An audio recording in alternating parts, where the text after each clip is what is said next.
네, 7월 13일 월요일 정례 브리핑 시작하겠습니다. 장관과 차관께서는 내부 직무 중입니다. 오늘 제공해드릴 자료는 2건입니다. 첫 번째로 국방기술진흥연구소는 특허 5건을 국립소방연구원에 이전하는 기술이전 계약을 체결합니다. 두 번째로 국방기술품질원은 나토 품질보증 시스템 인증서를 인증기업에 최초로 수여합니다. 자세한 내용은 보도자료를 참고해 주시기 바랍니다. 질문 받기 전에 오늘 오전에 국방부 장관 관련한 사실 무근인 주장이 온라인상에서 유포되고 있어서 입장 한 말씀 드리려고 합니다.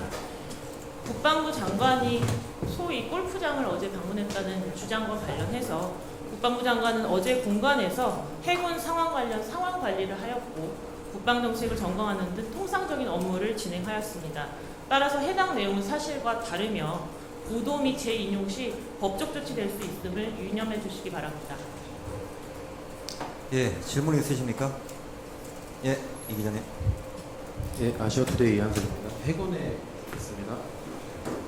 일단 실종됐던 병사 마지막으로 폭격한 시점이랑 실종 인지 시점을 보여주세요.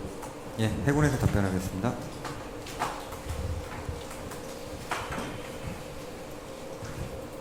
네, 해군 공부과장 오세성 대령입니다. 먼저 어제 동해 경비 임무 함정에서 실종되어서 목숨을 잃은 병사의 명복을 빕니다. 가족분들께 깊은 위로의 말씀을 드립니다. 아울러 국민 여러분께 심려를 끼쳐드려 송구스럽게 생각합니다. 해군은 실종사고 확인 후 다양한 합동 전력을 최대한 투입해 수색하였으며 오늘 오전 5시 58분경 실종 병사를 거진 동방 52km 해상에서 고속정이 발견했습니다. 이어 인근 호위함에서 고속단정을 이용해 실종 병사의 시신을 수습해 현재 해군 동해기지로 이송 중입니다. 오늘 오전 중 입항할 예정입니다.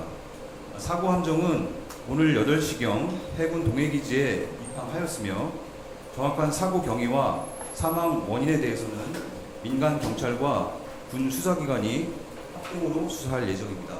아까 말씀하신 실종 시점은 현재 특정하기가 좀 힘듭니다. 그래서 정확한 경위를 수사기관에서 조사할 예정입니다. 네, 그 보도 나온 거 보면 그 새벽 2시에 순찰 당직자가 마지막으로 목격했다고 하고 군이 인지한 거는 아침 8시 당직자 집합 때 인지를 했다고 들었는데 6시간 동안 병사 소재 파악이 안 됐던 걸로 궁금하고 불침번이라고 해야 될까요? 그 순찰 근무자가 수시로 벽실에 들어가서 인원을 파악하지 않는 거 조금 이제 이 일반적인 그 지상군하고 해군 함정은 조금 차이가 있습니다. 해군 함정은 격실이 굉장히 많고 그 각 격실별로 나눠져 있어서 숙면을 취하기 때문에 이 순찰 당직자는 그 인원을 세는 것이 아니라 각 함정에 어떤 위험 개수가 있는지 이런 것을 확인하는 하지 사람을 확인하지는 않습니다. 다만 해군 함정 당직자에 대해서는 이제 인원을 확인을 하고요.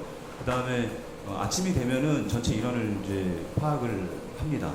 그래서 이제 아침 7시 45분경에 이 사망 병사가 당직을 서야 되는데 오지 않아서 이제 이 실종 사실을 확인하게 된 겁니다.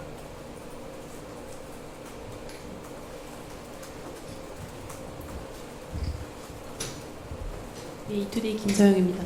그러면 그 2시에 마지막으로 12시에서 2시 사이에 목격됐다고 했을 때 그 당시는 그 당직이나 뭐 이런 근무를 서야 되는 시간은 아니었던 거죠? 그 원래는 취침을 해야 됐었어야 되는 시간이었던 건가요? 저 어제 발표한 것과 저희가 이제 어제 발표할 때는 이제 초동 어느 정도 그 배 확인을 해서 이렇게 말씀을 드렸던 건데 추가로 어제 야간 중에 확인한 것은 이 순찰 당직자는 말씀드린 대로 배를 이렇게 순찰을 하는데 시간은 02시라고 확정이 조금 힘들다는 진술을 받았습니다. 그래서 이 친구가 이 순찰 당직자가 배를 2번 순찰을 했는데 한 번은 새벽 00시부터 00시 20분 사이, 그 다음에 두 번째는 02시부터 02시 20분 사이에 순찰을 한 것으로 나오는데 정확하게 언제 이 사망자를 목격했다는 것은 자기도 잘 모르겠다고 이렇게 다시 진술을 했습니다. 그래서 그 부분하고 그 다음에 다른 이제 같은 같은 침실을 사용하는 승조원이 00시 한 15분 정확하지는 않습니다. 00시 한 15분경에 체육복을 입고 침실에서 나가는 장면을 목격했다고 하는데 지금 두 가지 진술을 저희가 이제 받았고요. 나머지 부분은 이제 정확하지 않기 때문에 이 부분은 수사를 하면서 밝힐 예정입니다.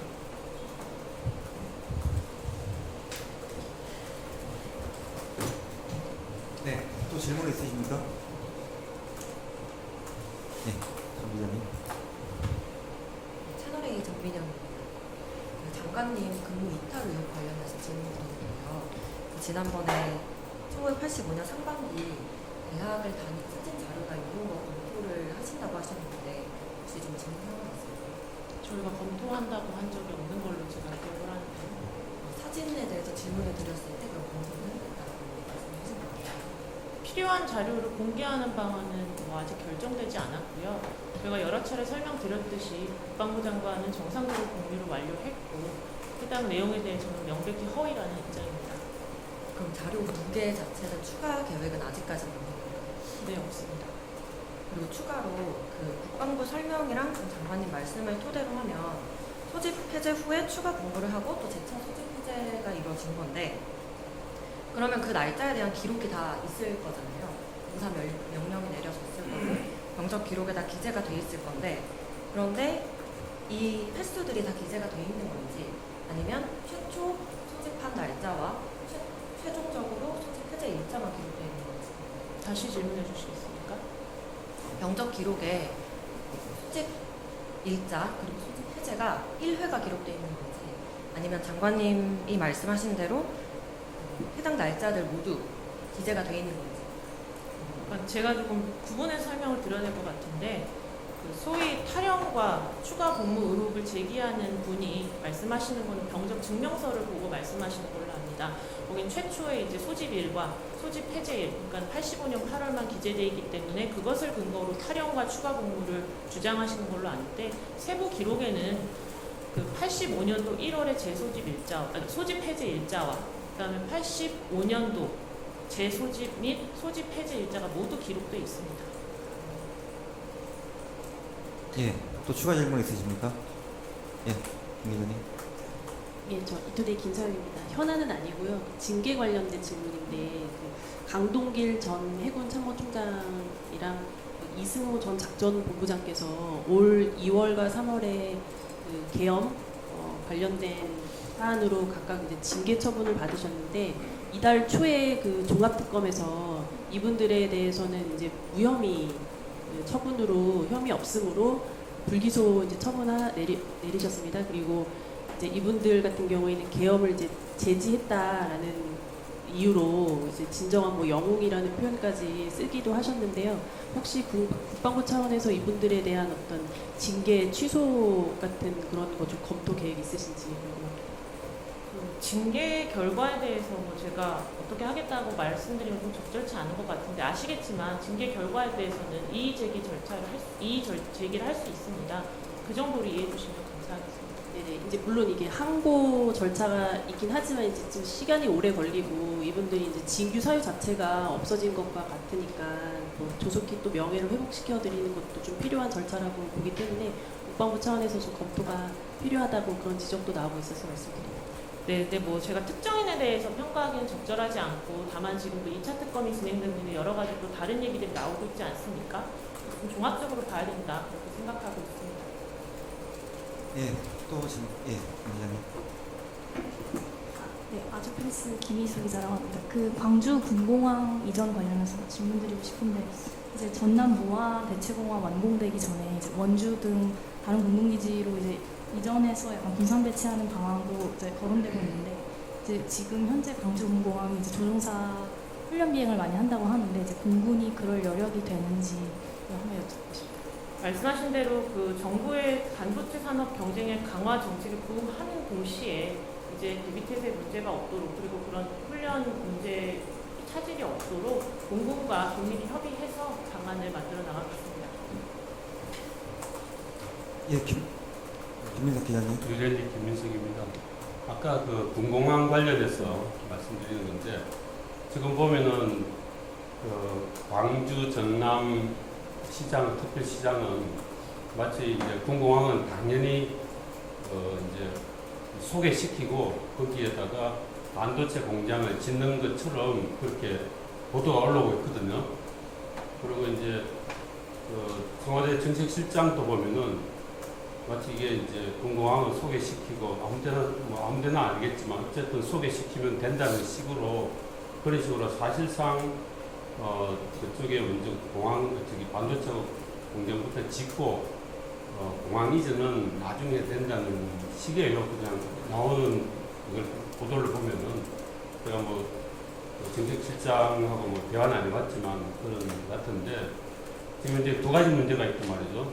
거기에 이제 여러 가지 공군의 시설이 있고 훈련 받는 것도 있고 오늘 다른 보도를 보니까 거기에 이제 우리가 훈련 받는 시뮬레이터도 있는데 굉장히 그거는 잘 정비를 해야 하는 그런 상황도 되고 또 하나는 이제 미군이 이제 군산이나 뭐 이런 데 있는 또 미군들이 추가로 한반도에 정원이 되면은 그러면 이제 5개 군공항으로 이렇게 소개해서 이제 배치가 된다고 하는데 그 문제는 미군하고 주한미군과 협의가 됐는지 협의하기 전에 정부가 먼저 그런 말을 하는 건지 이런 거 좀 답변해 주시면 좋겠고요. 마지막으로 그러면 일단 군공항을 이전하기 전이라도 정부가 꼭 거기에 반도체 공장을 먼저 해야 된다면은 소개시키는 방법으로 하고 그 반도체 공장부터 먼저 짓는 게 원칙인지 국방부처럼 말씀해 주시면 고맙겠습니다. 우선은 저 질문을 그 한 가지로 대답드려야 될 것 같은데 현재 결정된 바가 아무것도 없습니다. 그래서 좀 앞서 나가서 제가 말씀드리기 조금 어려울 것 같고요. 그 좀 전에 제가 설명드린 대로 국가 정책에 부응하면서도 우리 군의 대비태세 그리고 안보 공백이 최소화될 수 있는 방안을 다각도로 검토를 하고 공군 그리고 미측과 협의를 해나갈 예정입니다. 이전이 결정되지 않아도 반도체 공장을 먼저 설치할 수 있다. 이런 입장인가요? 제가 말씀드렸듯이 결정된 바가 없어서 네. 좀 앞서 나가서 답변 드리기가 제한될 것 같습니다. 어떤 입장도 없다는 거죠. 네.